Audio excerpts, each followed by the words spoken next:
Minha pergunta é, quando tu falou, no caso de vício, tu falou que o sistema de recompensa é ativado pelos instintos básicos, sede, fome, etc. Tem alguma coisa que pode inibir isso? Por exemplo, uma pessoa que não sente prazer em comer, que não sente prazer em beber água, e etc. O que a literatura mostra é isso aqui, né? Que existe esse sistema foi projetado para isso. O comum é que as pessoas sintam prazer, né, nisso, até porque se não houvesse isso, a espécie já teria se extinguido. Mas se realmente a pessoa se sente assim, pode ser que seja um caminho, né, buscar uma ajuda profissional para conversar, para saber o que é que está acontecendo, né, na vida dessa pessoa e por que ela não sente prazer, né? Nem porque assim, uma coisa é sentir prazer em alguns comportamentos, né? Por exemplo, a atividade física gera prazer, né? A oração gera prazer, sabe? A remuneração social, a remuneração, né? Quando você faz um trabalho, quando você recebe, você sente prazer, entendeu? Então assim, e ali não, ali são os instintos básicos mesmo. Então o indivíduo deve sentir prazer com isso também. Sabe? O comum é talvez não sentir prazer nesses outros comportamentos. E pode ser que sim, mas mais difícil não sentir prazer nos instintos básicos. Eu queria só saber um pouco mais a respeito desse burnout, né? Como acontece o tratamento? A pessoa ela consegue voltar ao normal? Quanto tempo mais ou menos dura o tratamento? Enfim.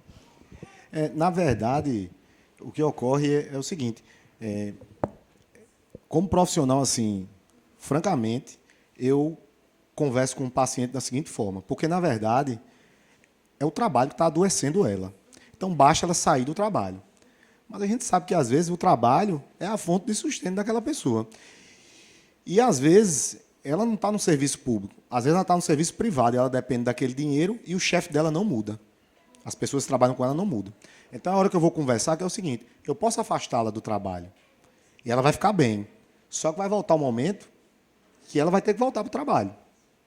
Entendeu? E aí eu já começo a fazer com que ela pense que talvez aquele trabalho não seja mais o trabalho que ela deva continuar. Entendeu? Ela vai ter que começar em um outro plano, porque aquilo está adoecendo ela. Sabe? Então, na verdade, é o trabalho que adoece. Então, assim, vai ter que haver alguma mudança ali.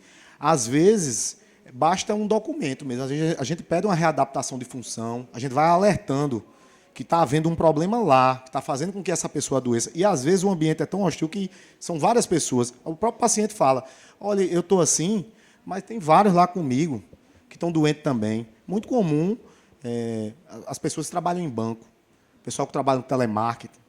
Entendeu? A gente recebe muita gente assim. E aí o gestor ele não tem essa compreensão, né? Eu acho que sai até mais caro para a empresa isso, do que talvez ele sentasse com essas pessoas e fossem conversar. Como é que está aqui? Como é que está sendo muito excessiva aqui a cobrança. E, na verdade, é isso. O tratamento é só afastar essa pessoa. Entendeu? É tanto que elas se sentem bem no final de semana. Para você ver, é um quadro como se fosse um quadro misto, ansioso e depressivo. Mas quando elas me dizem assim, quando chega o final de semana eu fico muito bem, mas quando chega domingo à noite, eu já começo a me sentir muito mal, porque eu já vou voltar para o trabalho. Então, quer dizer, você percebe que não é um quadro misto, depressivo e ansioso, porque essa pessoa não vai mudar porque é fim de semana, não vai mudar porque é férias. Ela adoeceu, realmente. E aí, não. Também. Que não tem realização. Acontece também, mas o mais comum é a pressão. Quem chega, geralmente, é realmente quem está se sentindo muito pressionado naquele trabalho. Mas também tem relação com a realização, né, profissional. Às vezes a pessoa não se sente, né, realizada. Que é a respeito dos sintomas da síndrome do pânico, se existe algum sintoma físico. Sim. O paciente ele apresenta uma descarga adrenérgica, né? Então, assim, o que ocorre é palpitação, sensação de sufocamento, sudorese excessiva. Há também uma dor, geralmente uma dor gástrica, um aperto no peito. A sensação que o paciente tem é uma sensação de morte.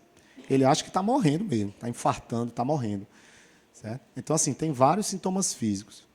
Porque a nossa maior agonia é como lidar com as pessoas que passam por isso. Então, é muito comum no meio religioso, e um dos objetivos desse congresso, desse seminário, apesar de nós estarmos num ambiente de igreja, um dos nossos objetivos é quebrar justamente os mitos, inclusive religiosos, porque quem aqui nunca ouviu dizer que quando a pessoa está com depressão ou com síndrome do pânico e tal, ela está com um demônio? Ou quem aqui nunca ouviu dizer que crente não toma remédio, porque tomar remédio é falta de fé? E são exatamente essas coisas que nós queremos quebrar com isso, né? E a nossa agonia é assim, como lidar com essas pessoas, porque é muito comum a gente dizer, levanta daí, deixa de frescura, né? Então, de uma maneira geral, qual seriam as orientações básicas para as pessoas que cuidam dessas pessoas? Na verdade, são eventos como esse assim, que faz com que haja assim, a gente consegue ventilar, né, essas informações e as pessoas começam a falar sobre essas doenças, entendeu? Como agora, né, que a gente está falando sobre o transtorno do pânico, sobre o transtorno da ansiedade generalizada, quer dizer, muitas dessas pessoas que estão aqui, que vão sair daqui, provavelmente vão ouvir uma pessoa que está falando sobre, né, determinados sintomas e, poxa, já ouvi falar sobre isso. Isso aí, provavelmente, né, é uma doença, você está doente, talvez seja uma doença tal, uma depressão, talvez seja um transtorno do pânico, talvez seja um burnout. E procura ajuda. Na verdade, é como eu falei antes, né? Se você tem uma doença na pele, uma pessoa vai olhar para você e vai dizer, vai no dermatologista, né? Vai cuidar disso. Né? Se estou sentindo um aperto no peito, vá no cardiologista, né? Está sentindo esse aperto no peito. Aí quer dizer que se está sem dormir, está ansioso, está deprimido, por que é que não vai no psiquiatra? Por que é que não vai no psicólogo, não é isso? E eu falo bem assim nessa área da psicologia porque é uma via cruzada. Eu sou psiquiatra, o que diferencia o psiquiatra do psicólogo é porque a gente pode lançar a mão do medicamento. E aí a gente tem que ter esse cuidado, né, de saber qual medicamento vai lançar, por quanto tempo, porque é outro problema aí, né? Existe essa barreira também. As pessoas pensam que vão para o psiquiatra, vão ficar dopadas, vão engordar, vão ficar sedadas, vão ficar dependentes de medicamento. Então é importante que, assim, quando a gente for a um profissional, a gente tem que entender o que é que eu tenho. Para que é que serve esse medicamento? Esse medicamento vicia? Eu vou engordar? Então, assim, tira as dúvidas, sabe? Você tem que sair seguro, sabe, da consulta.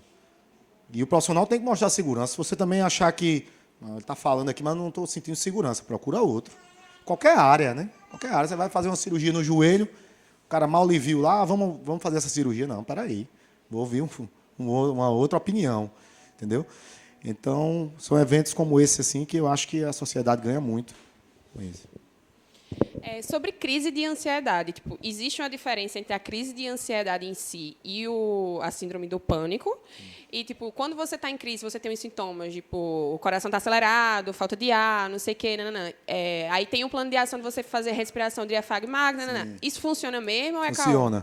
Funciona. Se eu pedisse agora para que todos vocês aqui começassem a respirar, que a gente chama hiperventilar, começassem a respirar de forma mais rápida, vocês vão perceber que ocorre uma alteração bioquímica nas células que você começa a perceber uma parestesia, um formigamento.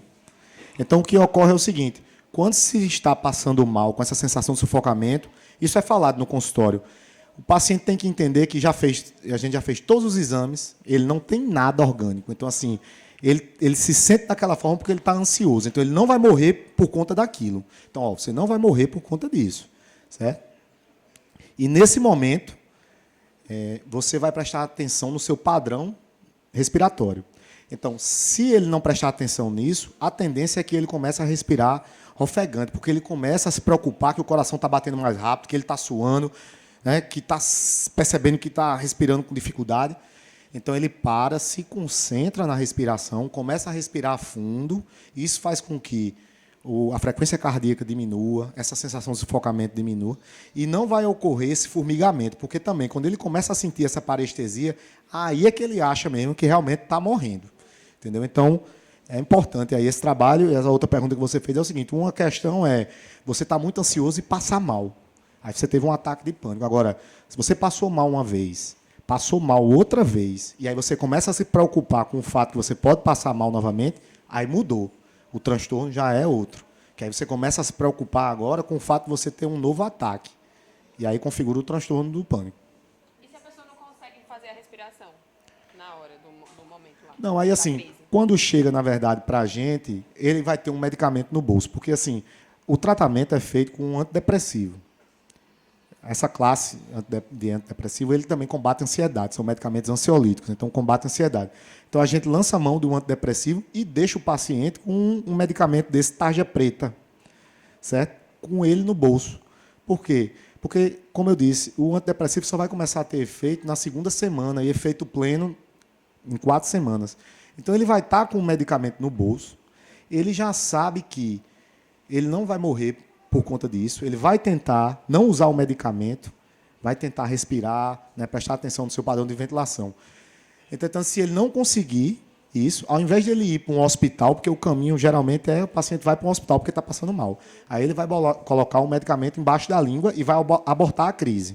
A gente, em geral, prescreve um medicamento sublingual. Então, ele põe embaixo da língua, que essa região da mucosa é muito vascularizada, então é rapidamente absorvida, e aí ele aborta a crise, enquanto o antidepressivo está fazendo efeito para que não tenha crises futuras.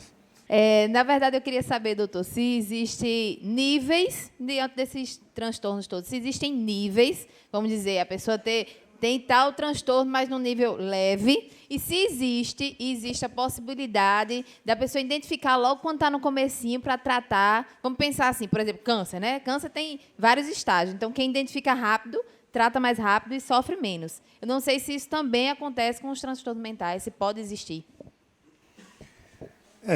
Essa questão da gravidade, ela se baseia naquilo que eu falei.